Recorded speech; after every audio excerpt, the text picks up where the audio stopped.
Welcome to the latest edition of Cageside Speaks. My name is 14 Fitzpatrick, and for today's show, we will be covering a show that we really didn't talk about very much on Live After SmackDown Live, which I filled in as guest host for Tanya Rogers and Drew M. Swift. And there was a reason for it. It's because it's Hell in a Cell, the second ever Raw pay-per-view, which has graced our very lives thanks to the ideas of one Mr. Evil, Santa Claus's Herald himself, Mick Foley. Mm-hmm. His wonderful jolly cell of holly jolly joy graced us with free matches that happened to be in the cell. One of which probably shouldn't have been there. The other one is kind of debatable, and one that should have been in there but had a, well, questionable finish, to say the least. I don't know if questionable is the right word. Anyway, I have brought forth two returning guests and survivors of this very pay-per-view to talk about their experiences and thoughts about this show. First up, making another returning appearance is Chris.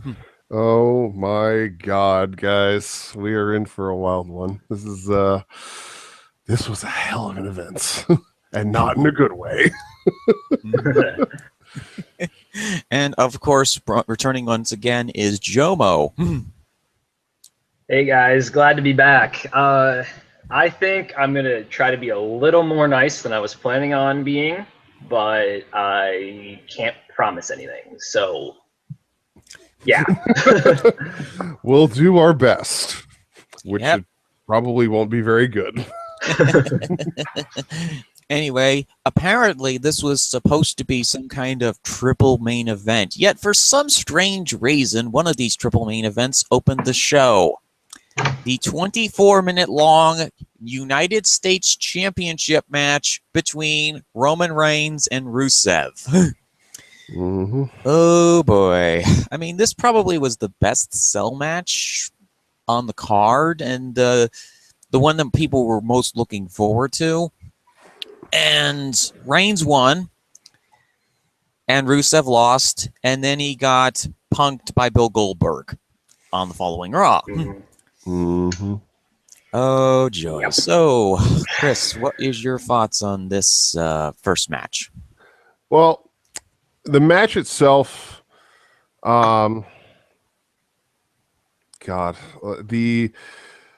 here's my thing. Roman Reigns, as much as I love him, we all know his booking is horrible. And their booking of Roman in this match left me scratching my head once again, but I think I finally managed to articulate it. We had a couple of really good fan posts that came up on the site the past 2 days from The Certified Guy and from Hollywood Chris Hall talking about Roman Reigns. And in the course of reading those, I think I've realized what the issue is with Roman Reigns. The company is trying to book him as a combination of underdog Daniel Bryan and Superman John Cena. So they have him working from under for the vast majority of his matches, even though it makes no sense to have a 6'5", 265-pound Samoan working from under in these matches. And then they suddenly have him Hulk up, turn into Superman, and win the match in the most epic and flashy style imaginable. Which you can't combine those two things. It's got to be either or. You can't do both. And this has been the problem for Roman Reigns, and nothing has highlighted that more than this match, particularly the end of this match, where Rusev has Roman in the Accolade on the stairs with a steel chain in his mouth. Suspension of disbelief aside as to whether or not that's actually painful, there is no reason that any human being should be able to just break out of having a 300-pound man sitting on your back with a chain in your mouth and then get up and spear him and win. I mean, yes, it looks great. I was a fan of it because I love Roman and I don't like Rusev, and I really wish that they would just take him away for a while and then repackage him as something else. So I was okay with that finish, but in terms of booking, it really didn't help anybody. Rusev got made to look like a punk yet again, and it didn't get helped by what happened between him and Goldberg the following night. And meanwhile, Roman is still in the same holding pattern of, well, we're booking him, just to be underdog, then suddenly Superman.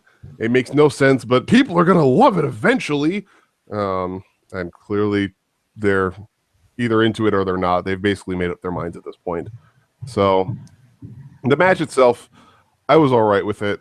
The finish could have been written a little bit more coherently, but one of the three cell matches, it made the most sense, and they utilized the cell probably the best in the match of the three cell matches that happened. So it wasn't a bad match. It just didn't really make much sense. But then again, when was the last time we had a Roman match that did make sense? I think it probably would have been one of his matches against AJ Styles from earlier in the year. Yeah, I think I agree with you here. I thought that match was it started off kind of slow for me, and then I think it kind of picked up. And then I remember with the chain spot, Rusev had the chain, and then he just he was tugging on it, and then he just stopped for no reason, and then to let Roman up. I get why you would have to do that for if you want that finish, but it looked so weird. He was like, "Oh, I'm gonna rip his head off of this chain," and then just stops, and I was like, "Oh, well, okay then." And yeah, like you said too, I'm not sure what exactly they're trying to accomplish with Roman anymore right now, because I thought this trip down to the mid card was supposed to be to build him back up to the main event scene, but he's not really changed in any way. He's still kind of closing the show or in significant slots, and he's still one of the bigger focuses. And I don't know, he's already got another main event match lined up, so I guess I'm lost here with what exactly the idea was. Did Vince just change the plans again, or? I mean, it's actually two main event matches, because the men's Survivor Series match is probably going to be what closes Survivor Series. So he's already slotted to be in the next two pay-per-view main events. True. I mean, first and foremost, the fact that the Raw writing team was actually able to at least cognitively write this segment out is a miracle in of itself. And then, of course, you've got Roman in the next two main events. And what we're referring to is, of course, the main event of Survivor Series, which will be the men's for Survivor Series match, and Roadblock, which will feature Roman facing in a champion versus champion match against Yogi Bear. That was a good one.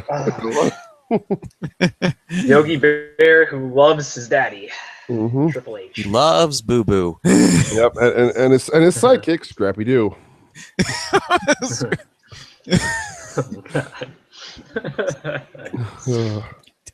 Oh.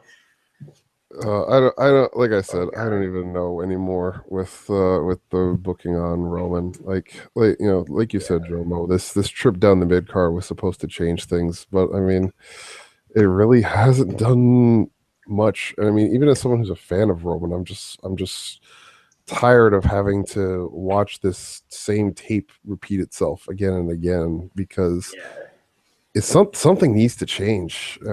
Because I get that they're okay with them if they're having mixed reactions, but it won't be long before mixed reactions turn into complete apathy on some people's parts. Yeah, because he's not exactly at the point where he was last year, where it was overbearing, the push was overbearing the rest of the show.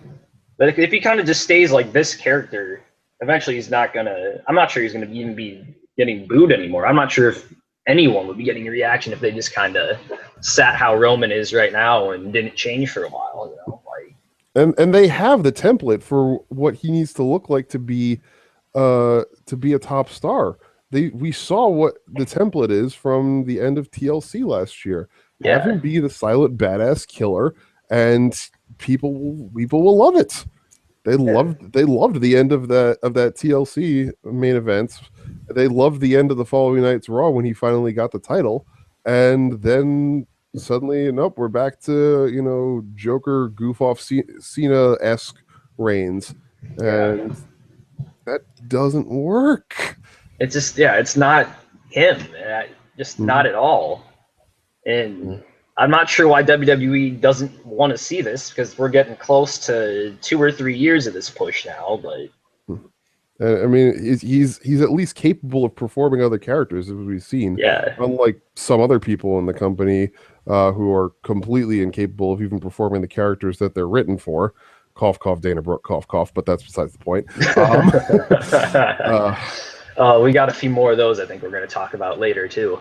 Yeah. So, the one positive I did note about this is that at least it is continuing to elevate, ironically enough, the United States Championship, and has continued that pattern of this title being elevated by some solid performers. We had Cesaro's run, we had Rusev's run, and now we have Roman Reigns' run, and now at least the title is now being elevated to a point where people are going, okay, this is a good secondary title. Yeah. But I feel like it might end up being an afterthought in the next feud with Owens if it doesn't end up being title for title in the Roadblock main event. If it's only for the Universal Championship, people are going to reject the premise of that right out the gate. I believe it is for title versus title, I think. Okay.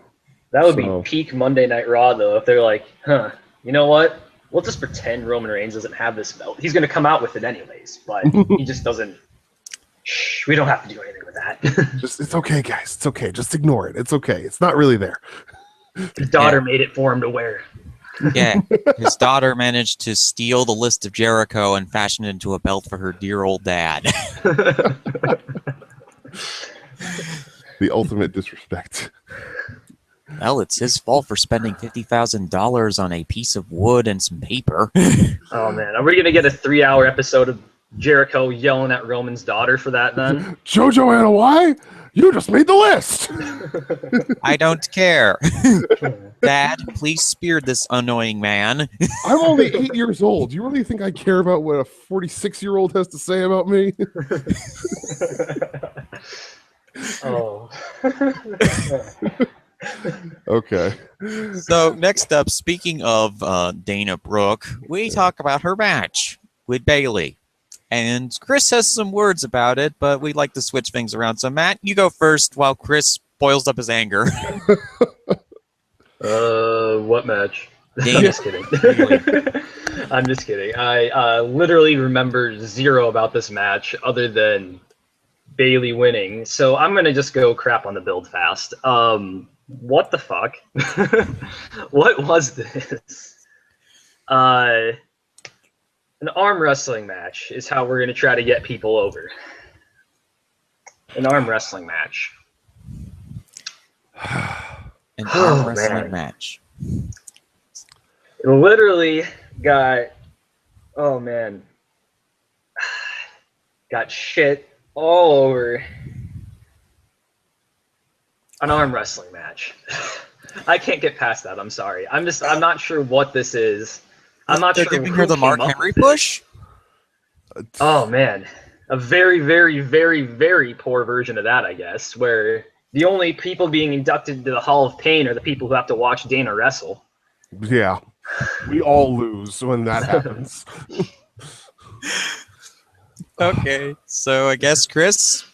I mean, honestly though, Joe hit the nail on the head there. It's like I don't remember anything about the match either, except the fact that Bayley won. But that's the indictment of the match, is the fact that Dana Brooke's wrestling is that poor and that just bland and unmemorable that, somebody who's supposed to be a top star of the company, and we're not even able to think about or remember her matches because she's being paired across with someone who clearly is not ready to even be on the main roster level, never mind in a premier attention spot.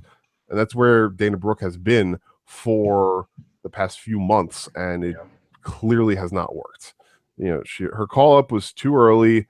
Her performances have ranged between forgettable to downright terrible, and I just don't even understand why nobody in the company is seeing this. Her character is bland as compared to what it was in NXT. Her wrestling has seriously backtracked, and she just looks greener and greener with every single match that she does. And her mic time is downright painful to listen to. I have to mute my TV when she has a microphone in her hands because it just is the worst thing that I've ever had to deal with. And yeah, arm wrestling match. You're having someone who's supposed to be your ultimate babyface star in the women's division in an arm wrestling match. Why? Because fuck you, that's why. I agree with this Dana stuff, though. She's had really bad matches with Bayley and Becky Lynch right now. I can't even remember if she's fought Sasha. Oh, yeah.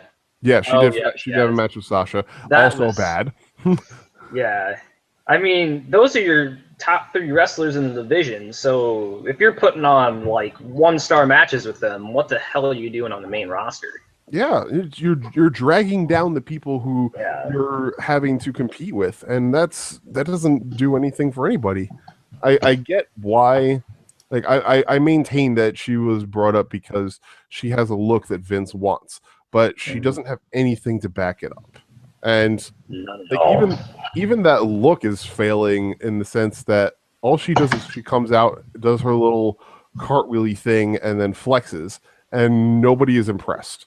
Like I have a friend who usually watches Raw with me. We talk on Skype while it's going on, and every time Dana comes out, he's like, "God, the flexing chick again." And, at this point, all I can say is, "Yep, exactly."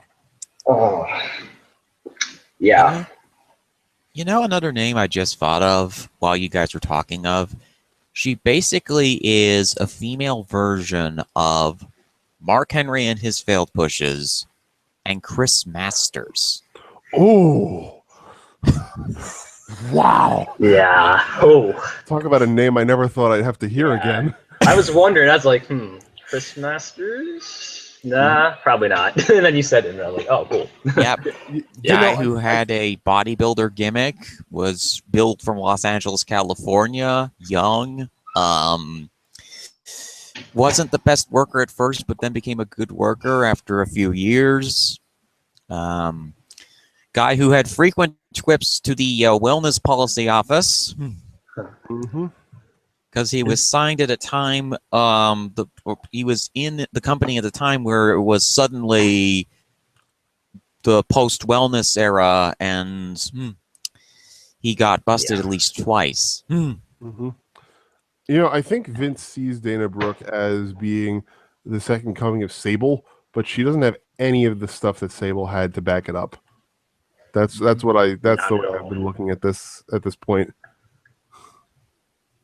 I don't feel like that's even going to work now either. Like, no, you can't be like, yay, we're doing women's wrestling, but hey, this is the one that's the most important, and she's bad at everything, but she's kind of hot. So, I remember that the thing that came up in the rumor roundup like a month or so ago when it said they wanted to push her as a top babyface of the division, and I had to restrain myself from banging my head against my desk because it's like she doesn't even have a character, never mind an alignment at this point. Yeah. It's like, why? What is there to like? Going right now? Like, I mean, she's going heel, but it's like, what is there to like? There is nothing there. I mean, it appears that might be what they're doing too, because if they're doing, unless they're going to try to stretch this Bayley program out from like till Mania. Oh, jeez. Please, dear God, no. How is that even gonna? They should have just left the belt on Sasha, had her do Nia stuff for a little bit, and then I don't know. We'll get to that later, I guess. Yeah.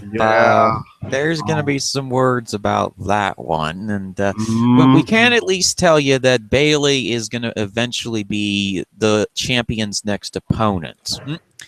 after she gets mauled to death by Nia Jax first. And the one positive that Nia Jax has done is at least she's gotten Bayley away from Dana Brooks. Yeah. Thank God. Never thought we would be saying that on air, would we? So speaking of acts that have started a bit of a stumbling block, we have Luke Gallows and Karl Anderson versus Enzo Amore and Big Cass. And oh boy, the wheels have fallen off these two pretty quickly. So, Chris, you want to start us off with this match?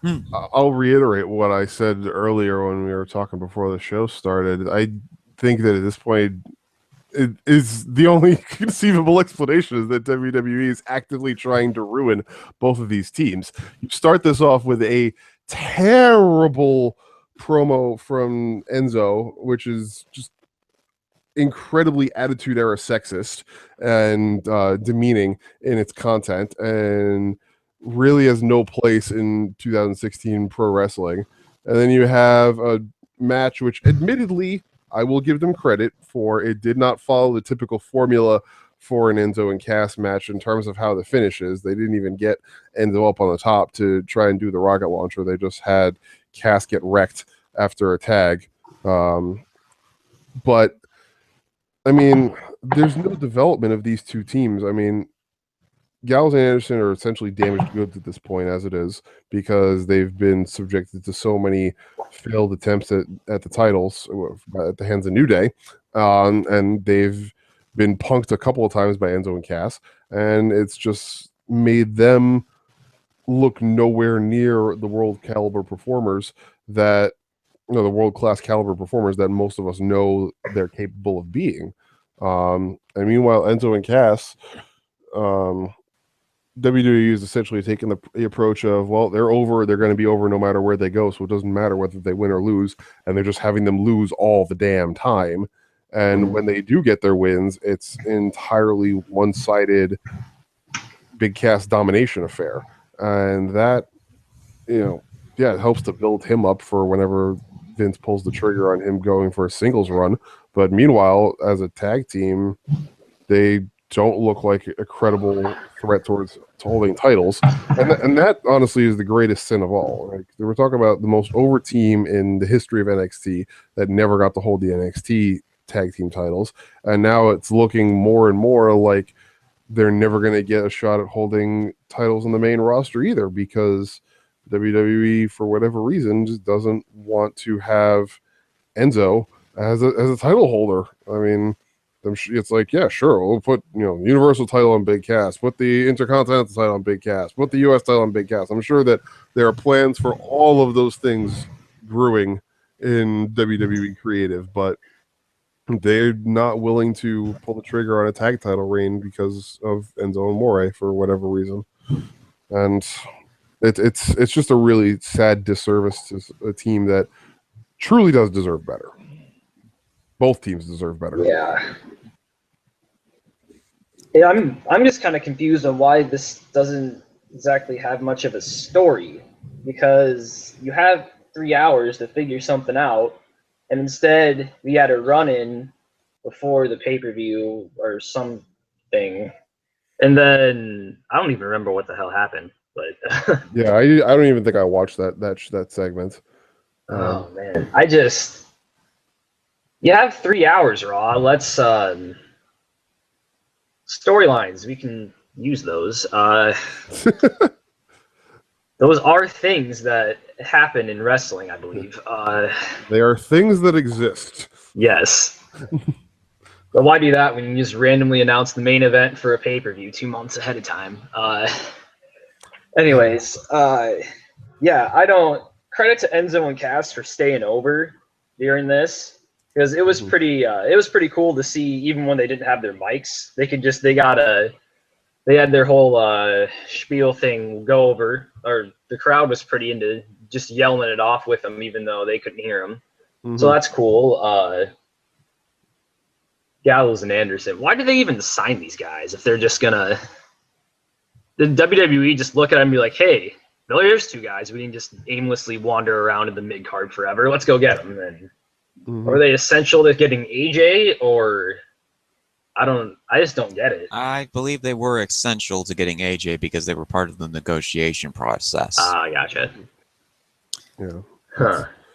I mean, I still remember when they signed the three of them along with Nakamura, and they were talking about how WWE was trying to make inroads in Japan because they had just gotten the network to be to get picked up in Japan.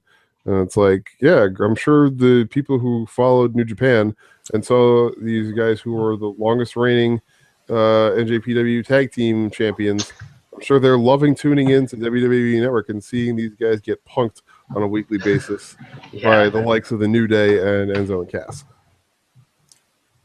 Oh, Yep. I mean, go ahead.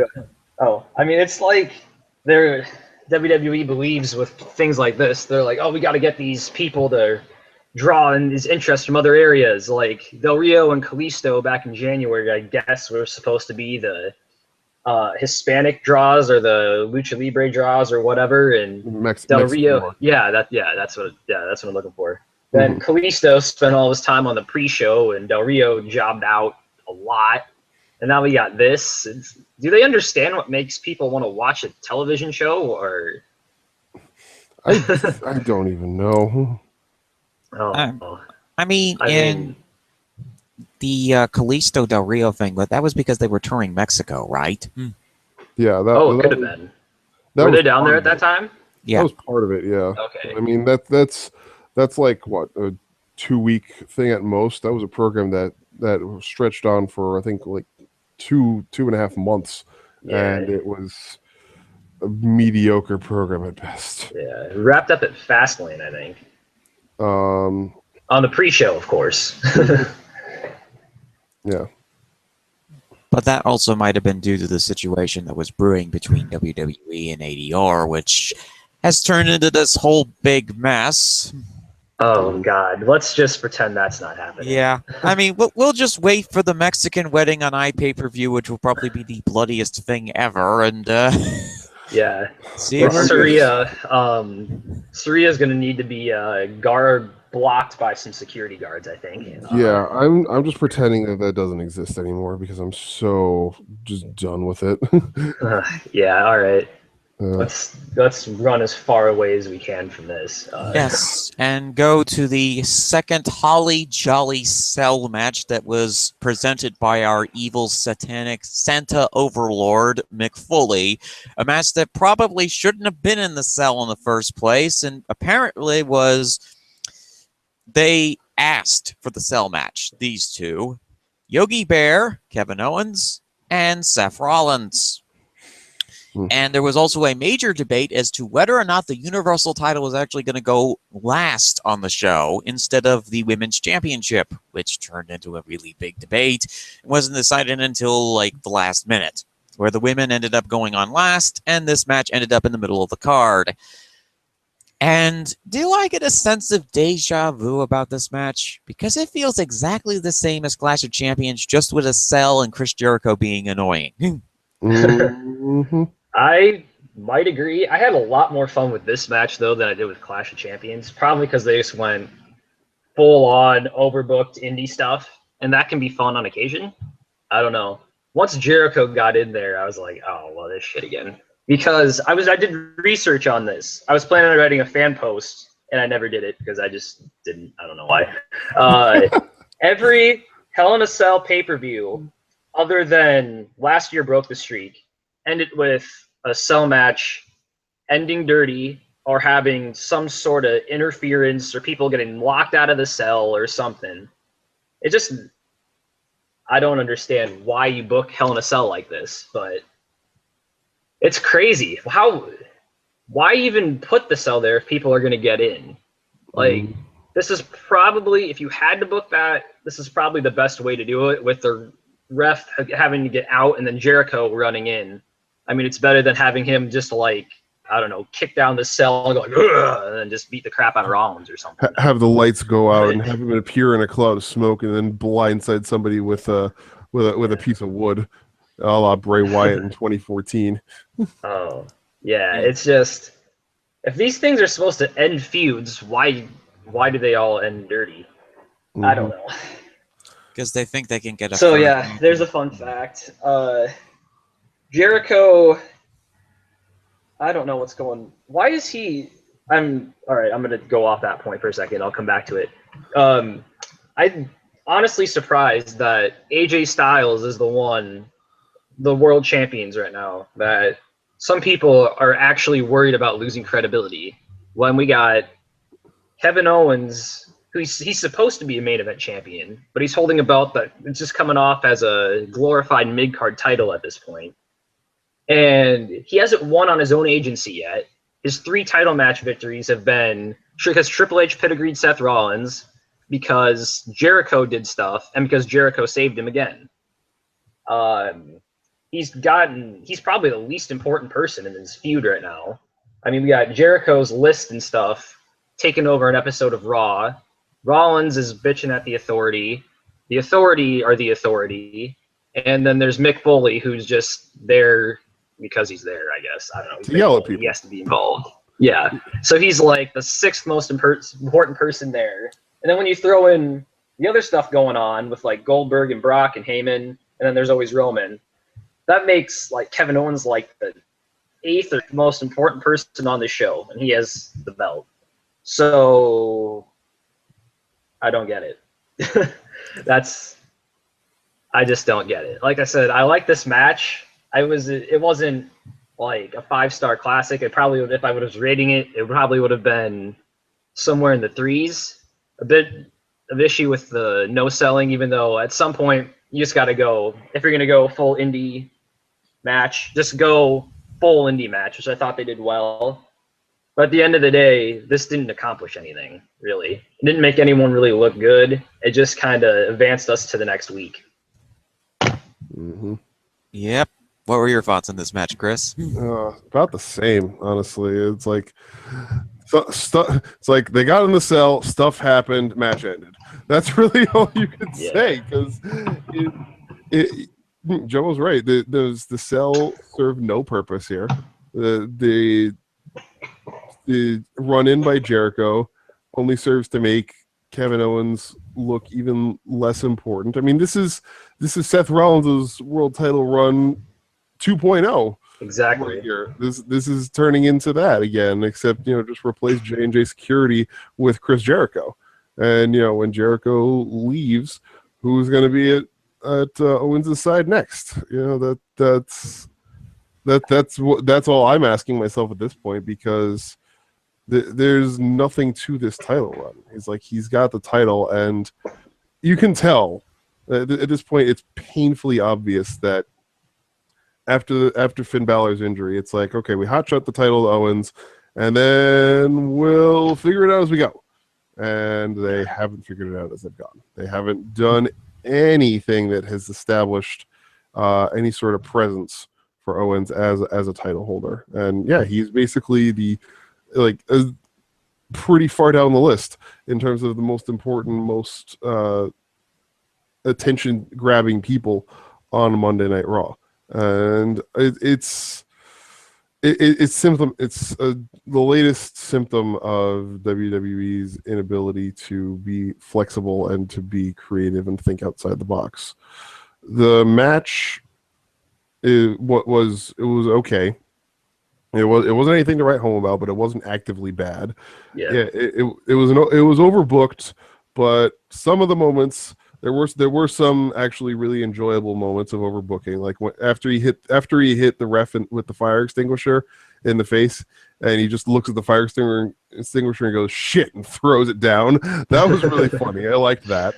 But I mean, once Jericho ran in, at that point, it's like, well, why is the match even still continuing? Why are we not just having Jericho and Owens both beating down Rollins and both just mauling him until Jericho hits a pop-up powerbomb, or Owens hits a pop-up powerbomb and wins the match?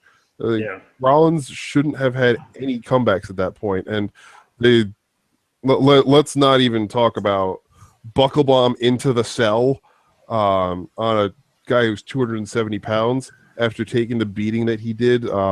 Indie no selling. That's the only explanation. You were right about that one too. Yeah, It's like I said, it wasn't actively bad, but it was just kind of there. And the cell, yeah, it served no purpose. It does nothing to live up to the reputation of being something that ends feuds, or as being something that is particularly dangerous for the sake of a match. Yeah. Like in this match, the cell didn't really come into play as nearly as much as it did in the other two. It could have just been like a street fight if they really wanted to have a match where, you know, outside shit could get involved. So, you know, it wasn't the worst match on the card. No, it wasn't the best match on the card either. It was just kind of there. So do something else to elevate the Universal title, please, because this title really is, like, putting aside the dumb name, the dumb belt design, and everything else that goes along with just the fact that it's their new top title in the company. They've really done nothing to help get this title over as being something of importance. So yeah. I mean, right now, the Universal title is basically a paperweight, a red paperweight. That is basically the signal of the authority angle, you know, because this is Stephanie's title. It's also the reminder that, don't worry, guys, there's going to be a demon coming back for it, and after he's done, you know, rehabbing his injury, and he'll get the belt, and then we'll tell the story that we meant to tell these past few months, and, you know, made you instead sit through endless drivel to, you know, get to. He's advertised for Roadblock right now. Finn is, so. Oh, wow. He was on the arena page. That doesn't necessarily mean anything, I guess. But yeah, I think that might just be a promo spot, because it might be. You know, knowing from personal experience what he has to rehab and what the process is for his recovery, he's still got time-wise, he's still got a pretty long way to go. Yeah. Oh my goodness. I'm just like dreading this, because I know that when Balor comes back and wins the title, then we're going to be stuck with NXT Balor champion run again. And that was, until Joe mercifully ended it, was painful. Well, I mean, they were showing flashes of Balor having some decent character traits on his way up. Like the first month, they actually did give him, give us reason to be invested in him. You know, and to their credit, while he was chasing the title in NXT, people were invested in him. It's only after he actually got there that he became, you know, where's Waldo, Finn Balor. So hopefully they don't do that again. And they might, because for whatever reason, they seem to always have a fear about faces holding the title for a long period of time for whatever reason. Yeah.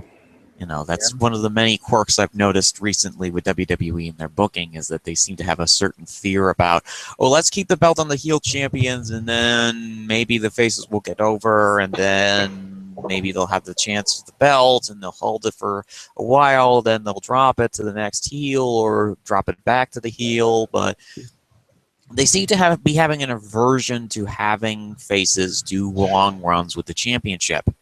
And Owens is completely in a bad position right now. He's got a character that doesn't work for him. He has got Boo Boo over here with his list, basically stealing away any heel heat that he could potentially gain. His biggest strength is his promos, and yet you have another guy who's out here barking, well, you just made the list, and you just made the list, and you just made the list. Yeah. Getting over more than getting a clipboard over more than the title. Yes. Yeah, that's a good point. Like, okay, at first this kind of stuff was, I mean, it was kind of fun, I thought, at least. Even though it was kind of hurting the feud a little bit, I was like, whatever. Maybe I'm not going to insult something I'm actually enjoying on this show. But then we got the episode of Raw where he looked for the list for 3 hours. And I was like, yeah, just let's stop this. Jericho, please act like a heel. Mm-hmm.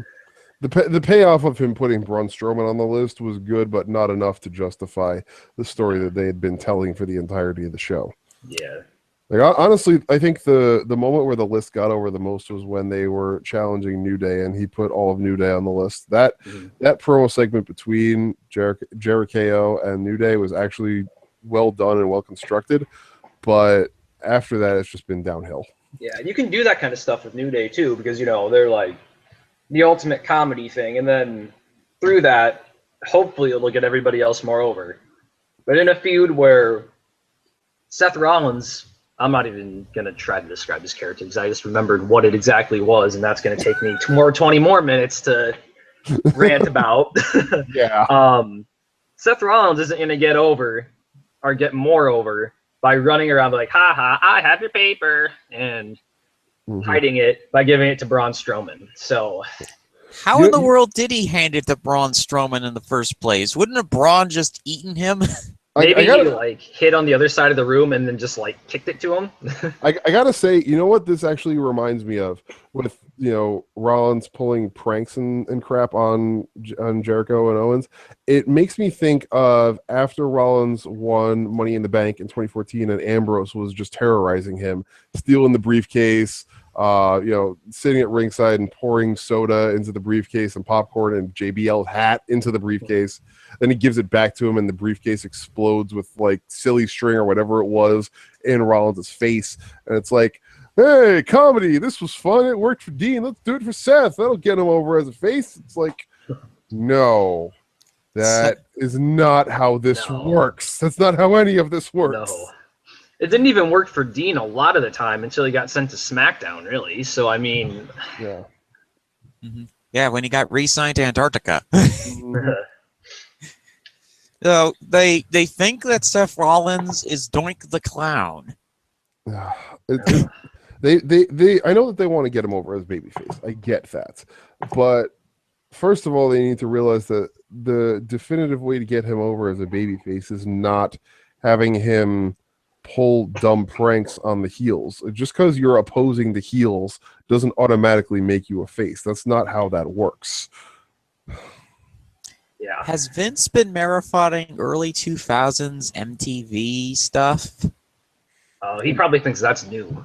In between his repeat viewings of Attitude Era misogyny segments, I'm sure.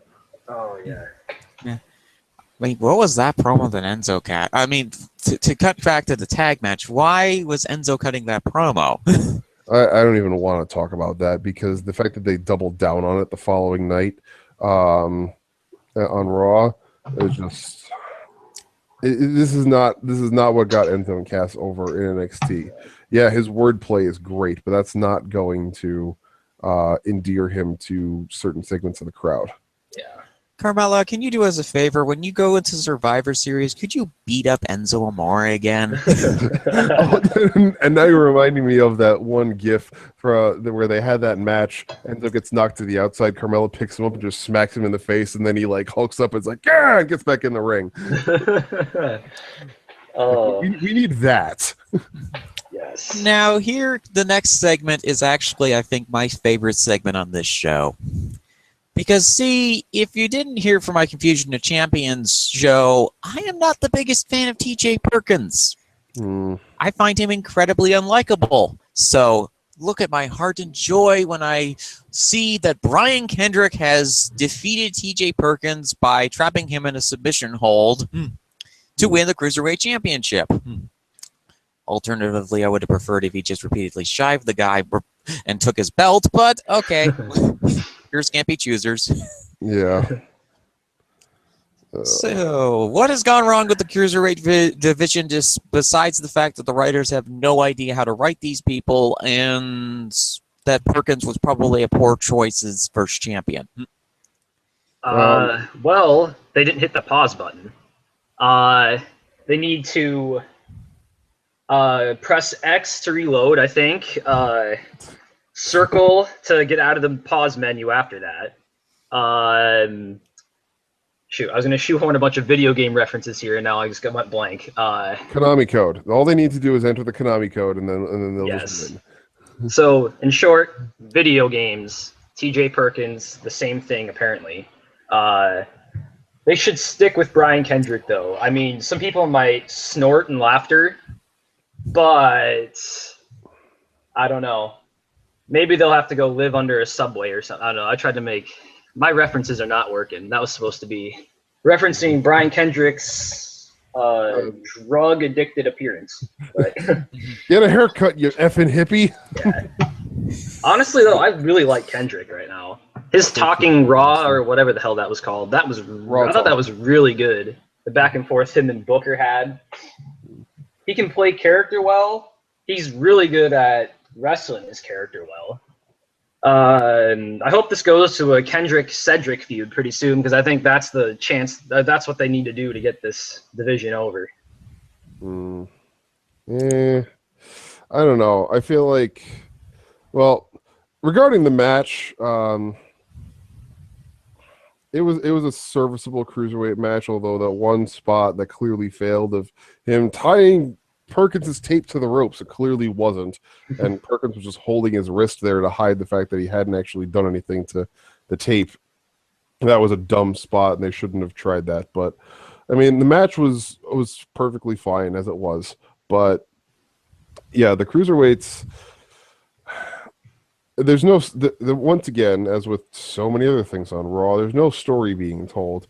All the I think I wrote it in the live thread from Monday night when they were having that 6-man tag, and Dorado and Cedric both leaped off the top rope and to take down Gulak and Daivari on the outside, and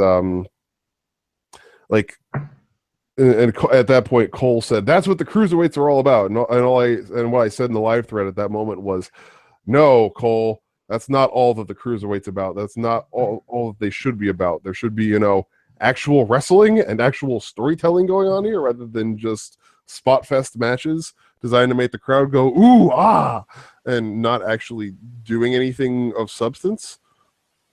And that's really been this problem the whole time.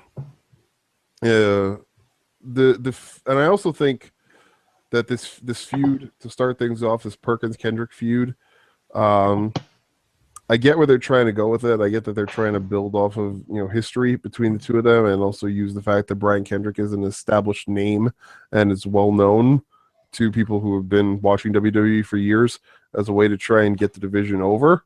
But I don't think that telling this story or going back to their history has necessarily resonated with a lot of people, and I don't think that it really is assisting to get the division over or to get the championship over.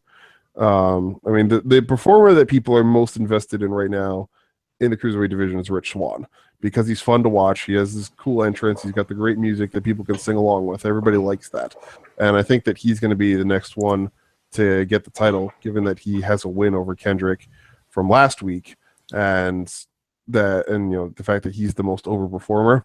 And I feel like on the flip side, they're also building up Tony Nese to be the next dominant heel, because I don't believe Kendrick's run is going to be very long here, or at least once he's done with this title reign. I think that he's probably going to fade to the background a bit, and they're going to try and give the other performers a chance to develop, which is a good thing, which they need to do, because they need to have other people doing stuff other than just Kendrick and Perkins. But I don't know what is going to help to get this division over. I mean, and I question whether or not this whole 205 Live thing that they announced for the network is really gonna help, because I think that in a lot of ways they are just once again scrambling to try and figure out a short-term solution for something that they didn't think through very well at all, and that's not going to help.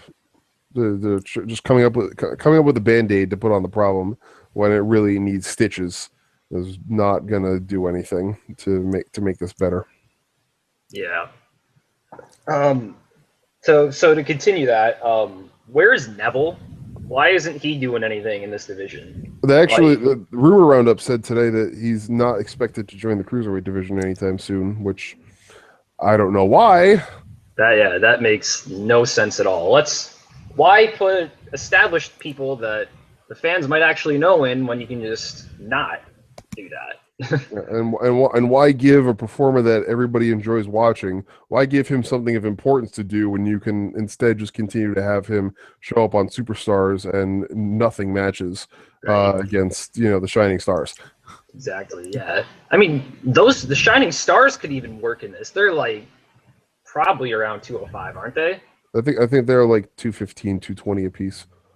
Yeah, you could probably pass them off as being around. I mean, yeah, you could drop their build weight easily. They've got the build for it that they could both show up in there. Like, if you want to roll them out with all these new people, sure, you can do that, but you can't just go, hey, here's 20 new people, get over, and then put Sin Cara in there, who's jobbed out for the last 3 years or so, and be like, oh, here, we're trying something, and if they were going to actually try this, they should have had Xavier Woods go in the cruiserweights. They should have had Neville be in there. They should have somebody associated with something that's going on that's not in a self-contained box right now in there. I'm not asking for like Cedric Alexander to go fight a 20-minute match with Rusev next week, but like. Although that would be entertaining as hell to watch. Oh yeah, I would be totally into that match. But as long as Cedric goes over, But. Yeah. But like, you have to do something here, and people. I don't think I've ever seen an example of a bunch of unover people fighting and eventually someone getting over without any real storylines or anything. So, is the purpose just so they don't have to put Darren Young and Titus O'Neil on Raw anymore, or? I feel like. I mean, I could be entirely wrong about this, but speculation for me is that they had the idea of using people like Zack Sabre Jr. and Kota Ibushi as the big stars, but because they couldn't nail them down into contracts, they had to improvise a bit. And that, I think, is actually one of the bigger issues here, is the fact that the people who are established names that more people than just a small segment of the audience might be familiar with, they couldn't actually get them in there. So I don't know though. I could be wrong about that. I could totally see that. Base H didn't work this time. Yeah, right. They're starting to figure out Triple H's game, all these outside promoters, and they're reacting appropriately. Yeah, but I mean, then again, though, who could have predicted that Kota Ibushi would rather go fight as a transgender kaiju in Japan rather than stay in WWE? Yeah. Or like the one GIF that somebody put up of Kota versus El Generico fighting in canoes. That was the funniest thing I've ever seen. Ibushi is truly an independent wrestler, though. He really does believe that he is a guy that's independent of all these promotions. If New Japan wants to put him in a costume and have him wrestle in dark matches, okay, he'll do it. If WWE wants him to job out in a tag team tournament to the monster heels, he'll do it. You know? Yeah. As far as Zach is concerned, I'm not really sure what the deal is right now, but there might be some contention with some of the Euro trainers and him. Yeah. Brookside and Neville might have some issue with him for some reason. I think he also said that he had other like family related issues that he wanted to have resolved before he signed in full time, and the expectation is that he's going to sign eventually, but not like it's going to be probably like 6 months or so down the line. But even still, it's like the storylines that they wrote. I feel like they had all these things planned out in advance, and then when they couldn't secure the people they wanted, they just shoehorned other performers into those roles, and it doesn't really make as much sense. Like I feel like if you would imagine what it would have looked like if instead of having TJ Perkins win the CWC, you have Zack Sabre Jr. winning the CWC, and you have the ultimate technical wrestler Zack Sabre Jr. going against Brian Kendrick. Kendrick has to outthink a guy who is like a much greater submission expert than TJ Perkins clearly is. Because TJ Perkins, like, they've basically booked him as a one-trick pony. It's like, oh, he's got the knee bar. He's got the knee bar. He's got the knee bar. He's got the knee bar.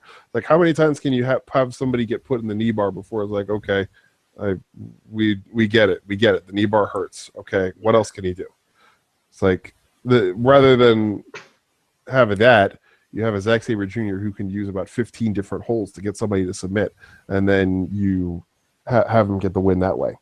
That, I think, would have been a much more impressive showing for the Cruiserweights and probably a better story to tell as well. So, I don't know. That's just me. Right now the Cruiserweights are kind of doing their own thing, and we'll see how it goes from here. I have really no expectations for the Cruiserweights right now. I'm just in the wait-and-see mode.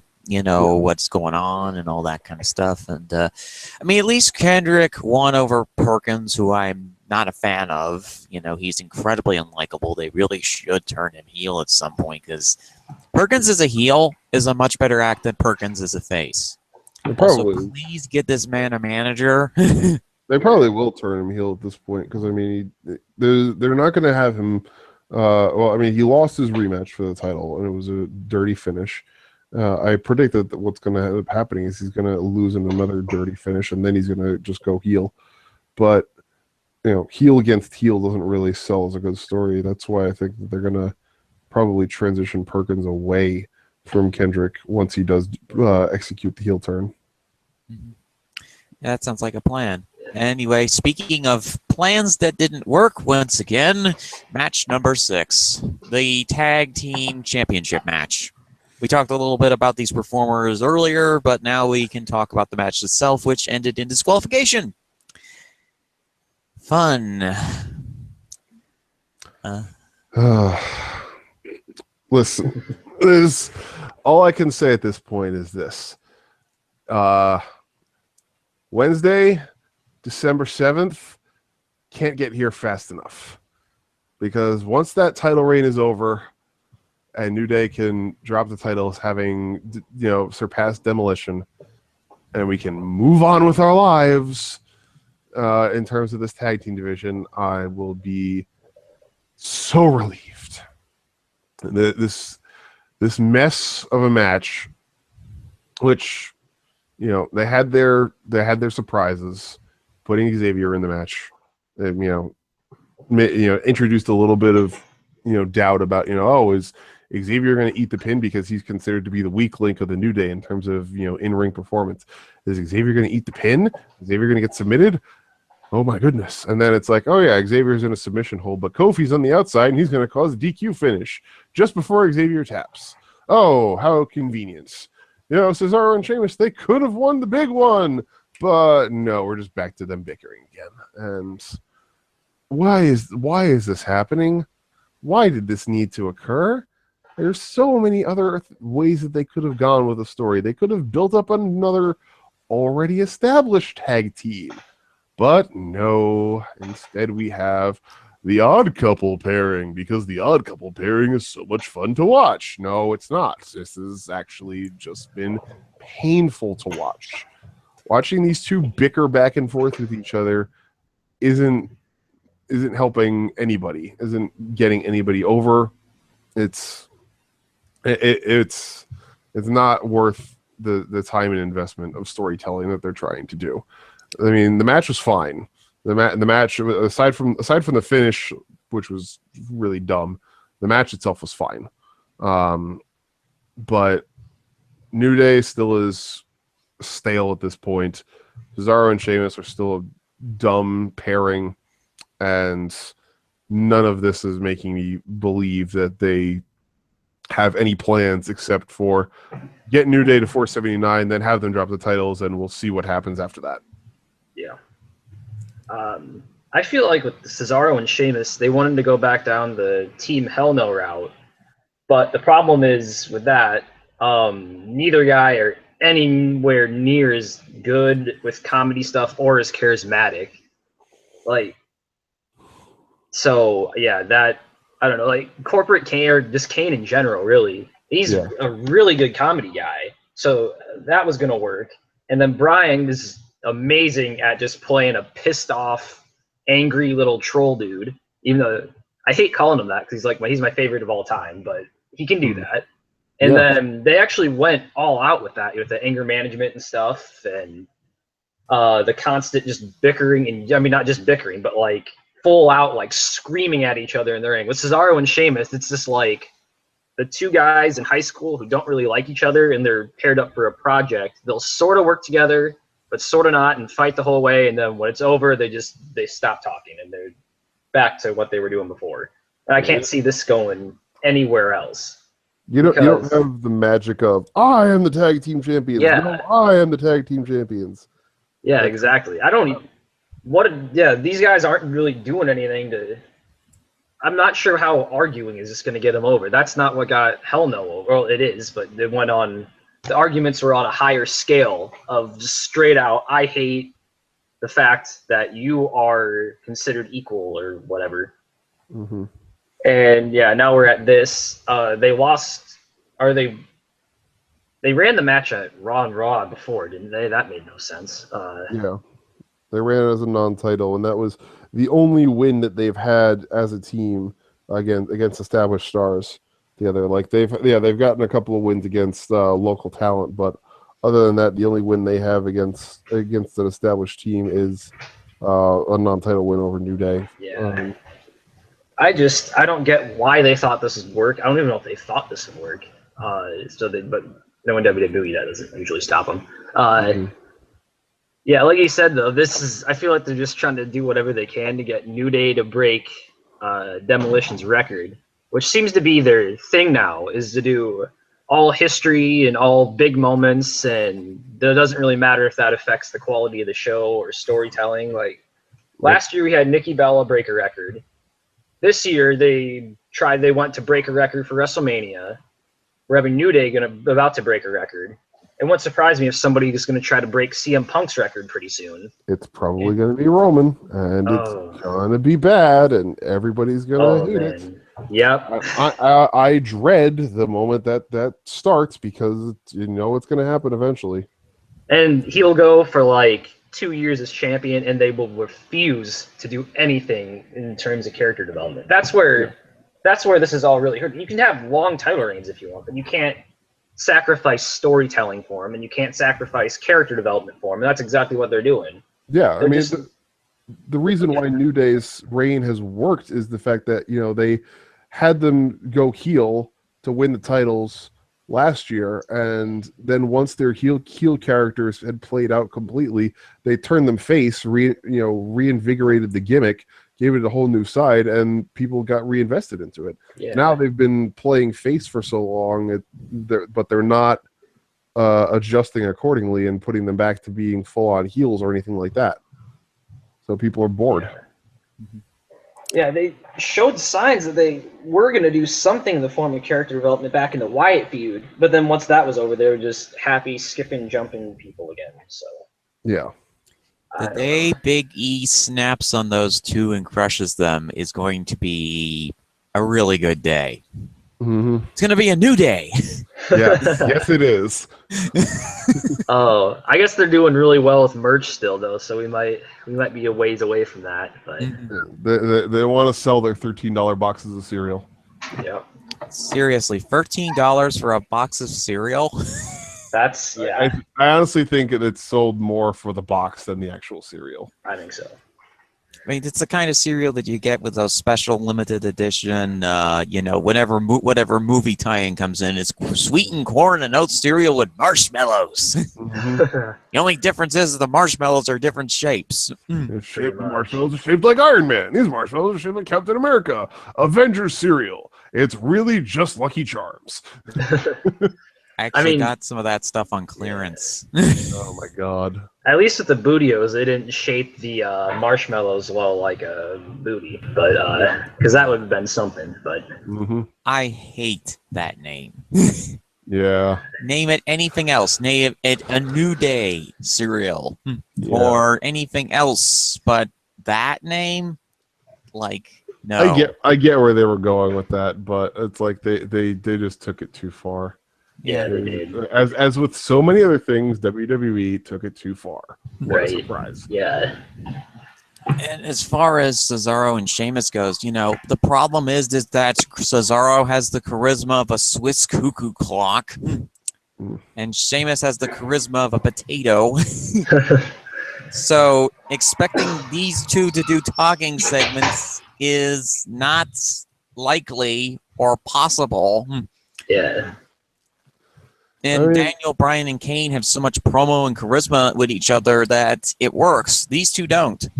Yeah. It just.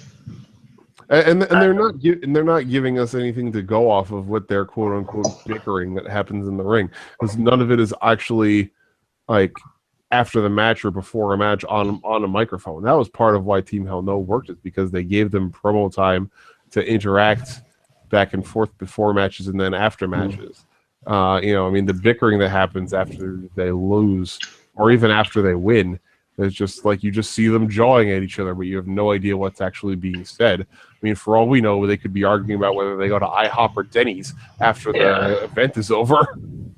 That seems like that's pretty much what it seems like they are arguing about. I remember they had one segment where they just got out of the car and were just yelling at each other about who's carrying luggage or something. I was like, that's great. That's supposed to be interesting? Really? Yeah. That's supposed to be something we're excited to see? I guess. I would be excited because actually, to segue off of this, we saw a photo of Natalya being on an 8-hour flight with Alexa Bliss. And speaking of luggage, I thought to myself, when is Alexa Bliss going to stuff Natalya into the cargo hold? Yeah, really. I like to imagine that was a kayfabe fight where Alexa Bliss or Natalya was like, "Oh, hey Alexa, here's a picture of my cat," and then like 4 hours in, she just takes the phone and snaps it over her knee, and she goes, just drops it on her lap and goes, "Shut up." Nobody cares about your damn cats. Except Reverend Kane, who keeps score because he has a list of people of wrestlers who own cats. Wow. Well, that's something. No, seriously, ask him. I'm gonna have to find out about this because that's a hell of a thing. Yes, he has a list of every wrestler who owns a cat. Wow. Well, this last match, we needed a lot of 9 lives. We finally have to talk about Sasha Banks versus Charlotte. A lot of people expected going into this match that Sasha was going to retain over Charlotte, not considering the fact that Charlotte had built up an undefeated streak on pay-per-view, apparently, somehow accidentally. And in her hometown of Boston, this match was okay, except for the finish, which Charlotte won. And, if you noticed any explosions or homicidal rage from wrestling fans over the past week or so, they're probably Sasha Banks fans still recovering from that match. And I believe we have one of them here with us. Chris? Well, let me be clear about this. I'm not exclusively a fan of Sasha or Charlotte more than the other. Like Bayley and Becky are my 2 favorites in the women's division. But let's not pull any punches here. Hometown performer losing a title match in the main event of a pay-per-view. That is the stupidest thing that WWE could have done. The silence after that match ended was deafening. It was a shitstorm. That is literally what that was. It was a shitstorm just waiting to erupt, because people come to pay-per-views and they come to these events wanting to leave feeling good about what happened, about what they just saw.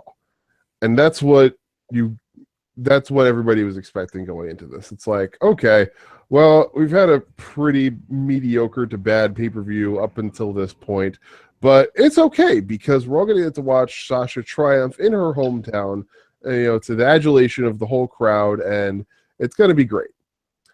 And then we have the ridiculous pre-match attack, which, I was admittedly getting a little out of hand during the live thread of saying, like, is this their way to avoid the cell being in play? Is this what they're going to do to avoid, having this match actually take place in the way that they said that they were going to? Because I still remain convinced to this day that, Vince is going to do everything possible to avoid letting the women have, hardcore matches or whatever you want to call it.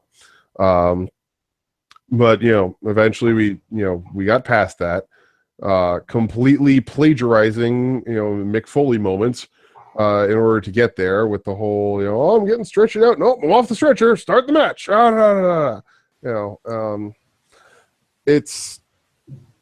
It honestly just leaves me baffled how even after that they managed to put together a match that, while looking authentic on a cursory inspection, just clearly was not the best work that either of them could have put together for being inside of the cell. And there were some good spots.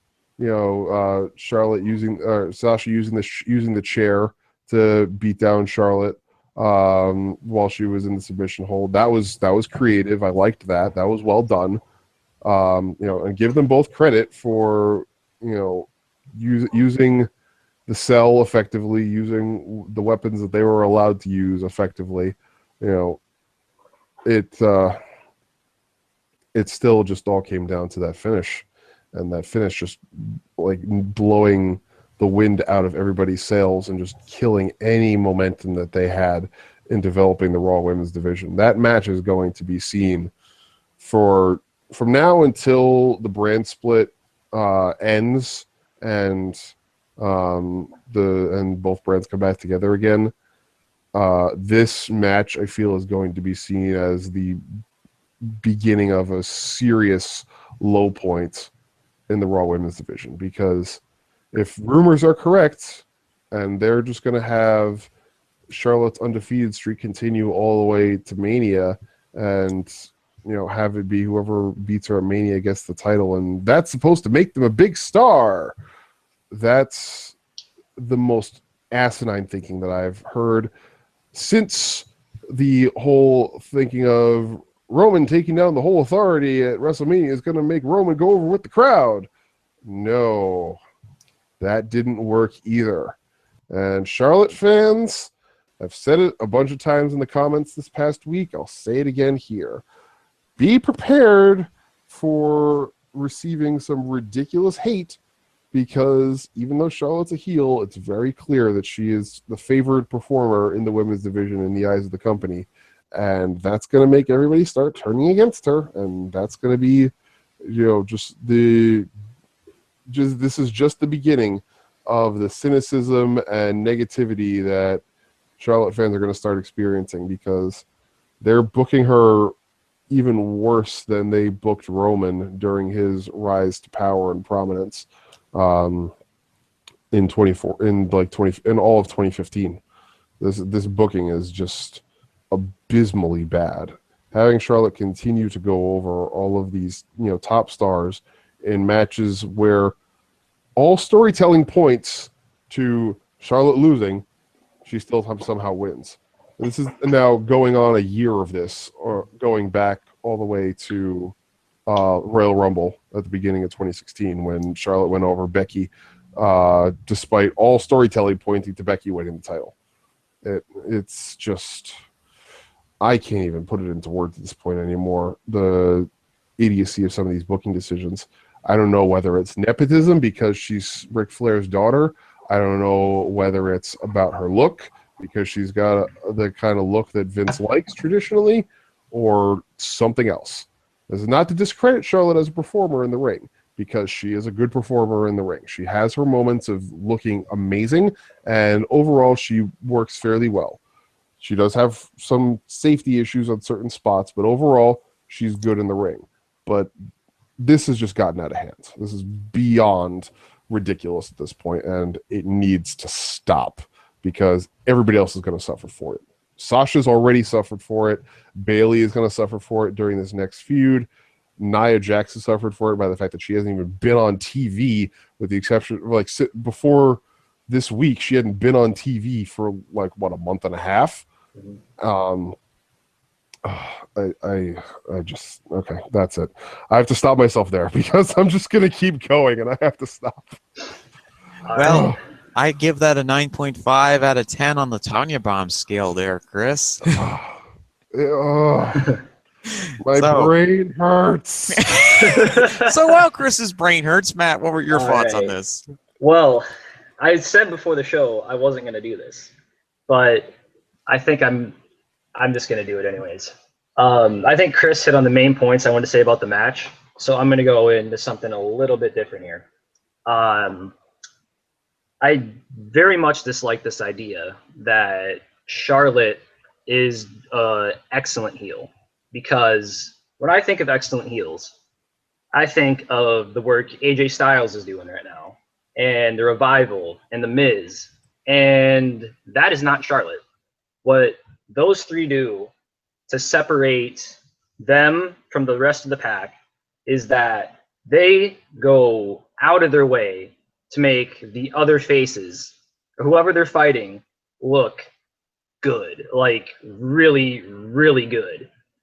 Like, for example, Dean Ambrose, Styles bumped like crazy for him. He just went all out to make. I'm going to get Dean Ambrose over, and I mean, it kind of worked. He was getting booed, or Ambrose is getting booed, but now it's worked its way around where he's getting cheered again, even though he's facing AJ Styles, which seems impossible. DIY, they got over huge from the Revival. So did Alpha.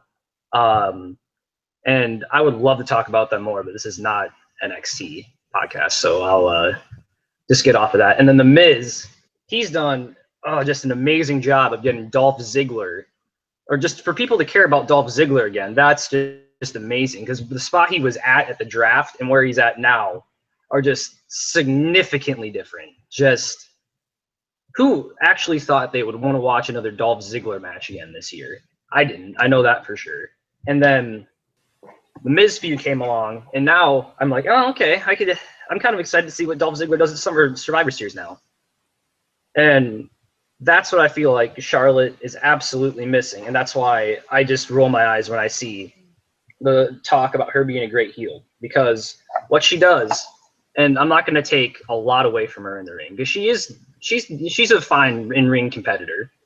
But I go back to the Night of Champions match, where she didn't really sell Sasha and Bayley's offense that much, and then just beat the crap out of them individually and at the same time. And why is that? That's not what a good heel does. A good heel does not only try to get themselves over; they get the other people over. And I mean, you can see it through the Sasha feud too. The website, or Cageside Seats, that's the one I look at the most, at least, it's strangely shifted to, I'm trying to think of the best way to explain this, so I'm not be like, oh, I'm generalizing all these people in a certain group, but I'm seeing a lot of Sasha is the worst horsewoman and Charlotte is the absolute best now, a lot more than like pre-SummerSlam. And I don't totally get that, because, well, I'm not going to try to keep myself from going on a tangent, but what she's doing, what Charlotte does, is she takes the heat from people like Sasha and Bayley. They were getting some pretty good pops before the draft, right? You go into this feud or these programs, and Charlotte goes in and she takes this heat and she just kind of puts it on herself, and they leave less over. And that's pretty much it, I guess. It's just, she's not helping anybody, and I'm starting to get kind of frustrated with this booking too, because you'd think that she would. All right, I'm getting off to a subject here, but my point here is that let's cool it with the Charlotte is the greatest talk, because it's not. If anybody, I don't know who even listens to this. I can explain it better later, maybe. I don't know, because I'm starting to get to the point I did not want to get to when I said I wasn't going to do this. So, yeah. Honestly, I think you did a really good job there. I think you kept on point there with this. My thoughts on Charlotte Sasha. I have not been the biggest Sasha Banks fan, and I have not been the biggest Charlotte fan, although I also understand the situation Charlotte is in right now. She's basically trying to keep WWE happy and also try to keep her dad from doing something stupid again. Because of the situation that happened when her brother passed away last year and all that kind of stuff. And it's very, very hard for her, I think, to be in these dual roles of having to keep an eye on your father for the company and to perform a role that you're not really suited to. And basically being the one third-generation wrestler that has worked out for WWE so far this year is Charlotte. You know, second, third-generation wrestler. And they have glommed onto that because they've always desperately wanted that legacy character to work. And Charlotte is now the apparent queen of the horsewomen. And match itself was fine except for the finish. I'm personally glad that both Charlotte and Sasha didn't end the match, you know, in buckets. You know, down on stretchers. Yeah, that was my fear, and a lot of people's fear going into it. Yeah. Yeah, I just thought they would be gelatinous blobs being carted out on buckets. Yeah. You know, but that didn't happen, thankfully. And now Charlotte has this undefeated reign, and the next person that's going to have to take it from her is Bayley. Yeah. Oh, so, like we talked about, though, how is this? Is this what they're going to go for WrestleMania? Are they going to do a November to Mania feud here and try to find a way to book this without having everyone crap on it or get bored? Because there's no way to do that. There's exactly. Literally no way to do that. Especially with Raw's booking, you're not gonna get there. This feud will die by the time December ends if you try that. Bayley's heat from when she came out and made her debut. Well, not even her debut.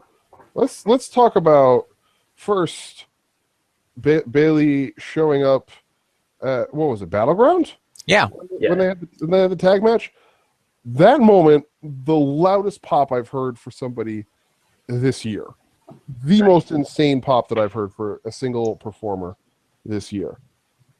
And look where we're at now. Arm wrestling matches with Dana Brooke. A match against Dana Brooke on pay-per-view where Bayley looked less than stellar, followed by a match the following night against Nia Jax where she just got mauled like a bear. And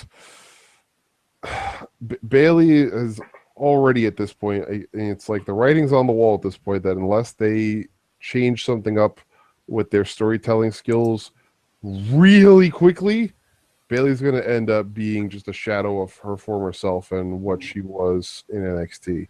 Because we've seen from NXT, Bayley has the capacity to be the strongest performer in the company with the ability to carry the entire division on her back. And especially given the fact that now she's back together with the rest of the NXT girls.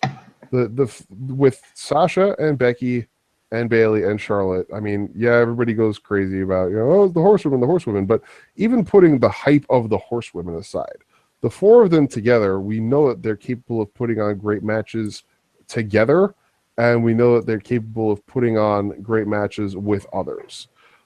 Having the four of them do what they did in NXT would be ideal, but that's not what's happening.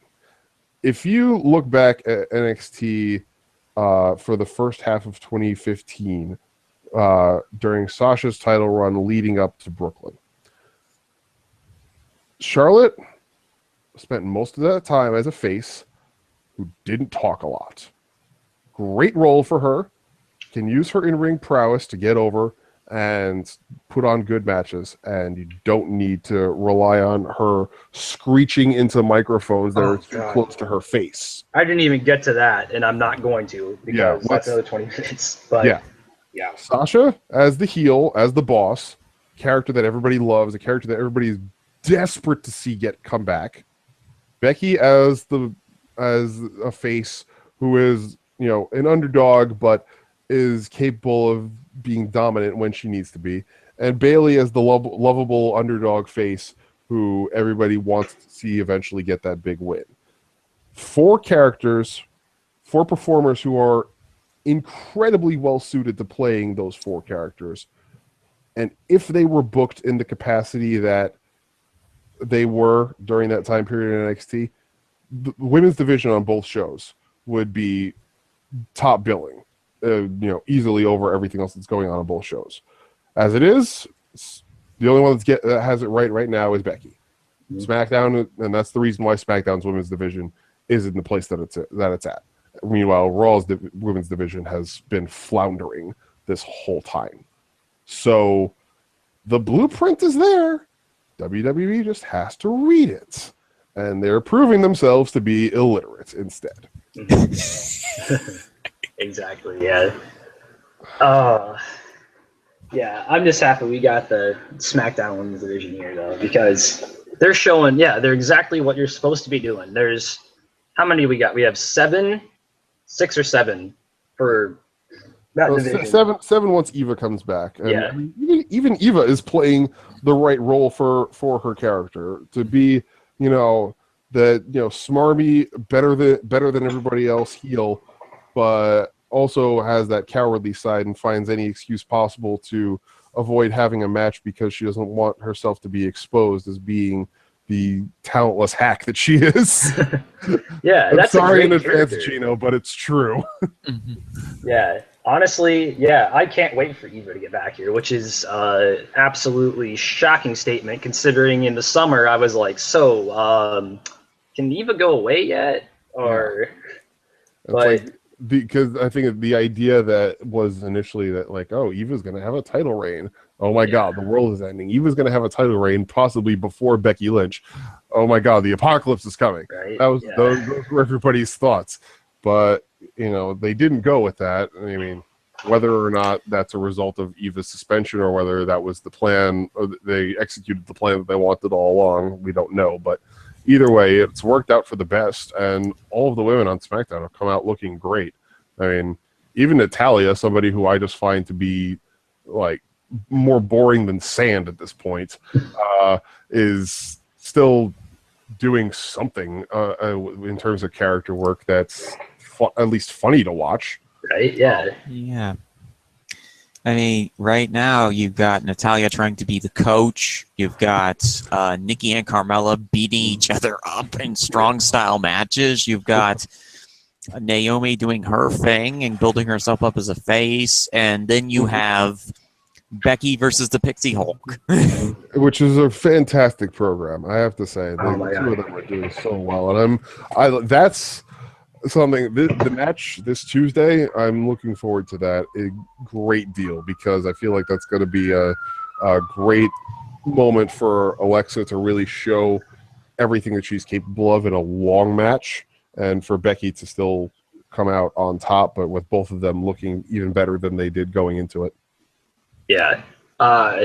I'm going to be at work that day, so I'm going to miss that match, which I'm very disappointed by. But yeah, they've done a very good job building that match, and I don't know. It's great to see, because I thought Becky Lynch was dead in the water after she tapped out to Natalya at was it Battleground, I think? Yeah. Oh yeah, it's just amazing what they've done with her and Alexa, Carmella, Nick. It's just they're trying to get everybody over, not to the same degree, of course, but they're at least trying something. With Raw, you have Charlotte beating everybody. Sasha, I don't even know what the hell's going to happen to her now. And then Bayley's just existing, and nobody else really matters all that much. And you have Nia Jax and Dana Brooke, neither of whom are really ready for that level. No, not at all. It's I mean, if this goes well, if Charlotte's undefeated speech goes well, she can beat Goldberg at WrestleMania at least. At this point, I wouldn't be surprised. I mean, everybody's been talking about how, it's only a matter of time until Cena breaks Ric Flair's title streak. Charlotte's going to break Ric Flair's title streak before Cena does. Just wait. Yeah. See, the thing is, I hope this thing with Charlotte works and it gets somebody over, but I don't believe it will. No. The booking is never going to allow it to happen. Period. And even if it did, like I said earlier, I don't hate Charlotte. So everybody that's gonna post something like, "Oh my God, he hates Charlotte. How can you say she's terrible?" I don't think she's terrible. I think she can work some good matches. The Hell in a Cell match was good. It's just at times you gotta get your opponent over. You can't let someone who was the top face. You can't make them look worse coming out of the feud than they did coming in. That's just, it's not good. There's no aspect of the business that says that's a good job. Yeah. And yeah, I don't know. The dead silence is after that match too. That was something. Yeah. That's indicative of the reaction to the whole division at this point, because, you know, for all their talk about, you know, women's evolution and all this other stuff, you know, you're only getting 50% ratio of that at this point. Meanwhile, the other 50% is just reverting back to how it was 3 or 4 years ago, when the women are basically just a bathroom break, which is criminal for the performers that you have in that division. So, what are our final thoughts on this show, and what are we looking forward to as a Survivor Series? I'll start with you, Chris. I'm going into Survivor Series more with trepidation than anything, because, you know, the fact that they're continuing to tout the whole company line of Raw as the flagship show and all these things makes me believe that Raw is going to win at least 2 of the Survivor Series elimination matches when they have no business doing that, when SmackDown has the more talented roster and has the better show at this point. SmackDown honestly should win all 3 of them, but, you know, we know it's not going to happen. I'm hoping Raw only wins 1, but they might end up winning 2. Who knows? Either way, you know, I just really hope that the creative team on Raw can find some way to convince Vince McMahon and Kevin Dunn that what is going on is not working, and they need to be a little bit more like SmackDown in terms of having plot-driven storytelling rather than moment-driven storytelling. And again, credit to Hollywood Chris Hall for his fan post on that this past week, because that was another excellent bit of writing that he did, and it's actually I'd recommend it as a read for everybody who goes to the site, because it's really just lays out the problem that exists, the dichotomy of booking that exists in WWE right now, and why one works so much better than the other. Cool. Matt, what are your final thoughts? All right, so I'm still looking at the teams here, and this is going to be something, I think. I'm not sure how exactly they're going to get. I'm not sure how they're going to be booking some of these matches, because there's going to be. I think there's going to be a lot of people turning on each other, or quitting, or disqualification, count out, roll up with feet on the ropes, or holding the tights and poking someone in the face. And yeah, I'm like Chris said, I'm afraid Raw's just going to win or is going to end up winning, which they really probably shouldn't. I think they added the Ziggler match in there so they could end up walking out of here with a tie, honestly. So, like, SmackDown could win, I don't know, the men's and the Ziggler, and then the Raw take the other team, like, oh, they're even, which I don't know why you would even dedicate this show to this then, if you're going to say you're just going to just 50-50 book it. But the only way that I can see, like, honestly, I feel like they want to have the IC title match, the open challenge there, be a way for somebody, for Ziggler to help somebody from Raw who's struggling get over. What I'm really hoping for, and this is probably a bit of a convoluted scenario, but what I'm really hoping for is that we get a segment on the Survivor Series pre-show where Daniel Bryan, Shane McMahon, Stephanie, and Mick Foley all meet up and they sign an agreement where if the Raw superstar wins the match, then the title will stay on SmackDown, and the Raw superstar will come over to SmackDown so that the championship distribution will stay even. That's what I'm really hoping for, because that would at least be a way to get Sami Zayn onto SmackDown. yeah, Dear God, make it happen. that's the dream right there, I think. Get Sami on SmackDown. Yeah. So he doesn't have to work superstars. One person who could, benefit greatly from a transition to plot-driven storytelling. There's your guy right there, the underdog from the underground, because he needs a long-term story that actually is coherent and well written. and he's not going to get that on Raw. Oh no. Yeah, I guess my thought on this with Survivor Series is that this could end up all right. It could end up really bad too, or it could just be another show. Mm-hmm. I didn't leave a lot of room there for otherwise, but it's not a good show. It's not a bad show. It's just a show. Yeah. Yeah. I mean, hopefully though they can find a way, because Raw's gonna have to win. Even though I would prefer SmackDown to sweep it, go 4-0 here too. That's not gonna happen. So hopefully they can find a way to not derail the SmackDown people too badly. And yeah, I guess that's all I'm worried about here. I would make SmackDown look really, really strong. My preference would be for SmackDown to win the women's elimination match and the tag team elimination match. I could give two shits less about the men's elimination match because, like you said, there's so many internal conflicts between members of the same teams that match is just going to be a nightmare of overbooking anyway. So I'm not. Yeah. I'm not going into that match with too many expectations, and as such, I don't really care who wins the match. As long as it's not, all five guys on both sides just walk out of the match and it ends in no contest as a result. Oh my! That would actually be a hilarious thing to have. Oh my! At the moment, it would be, and then when it actually happens, I'll be tweeting at Vince Russo to see if he got a job back. Yeah, right. Yeah, I mean, if SmackDown can come out on top with the women and the tag teams, I mean, I doubt it'll be both, but if it can be at least one of them. I guess I'll be, somewhat placated. Yeah. I mean, for me in Survivor Series is a very special show for me. This was the very first show that I ended up doing for Cageside Speaks was the Survivor Series show, so I'm really looking forward to it. My expectations are Charlotte's going to get hit in the face with a Bella Hammer. Some kind of chaos is going to happen with the men's tag match or something like that. Somehow the New Day are going to win the Survivor Series match that they have versus the SmackDown teams. And, well, somebody's going to beat Ziggy for the SmackDown title, the Intercontinental title. Somehow, I guess. We really don't know for sure. We just know that there's probably going to be a lot of cringe-worthy backstage segments with Stephanie, Evil Santa, the Deranged Lawn Gnome, and Shane. Probably peppered throughout the show.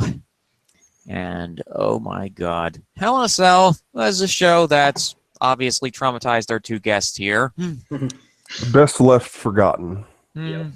But it's a good, interesting footnote into this era of WWE. And for those of you who are viewing this, thank you for viewing it.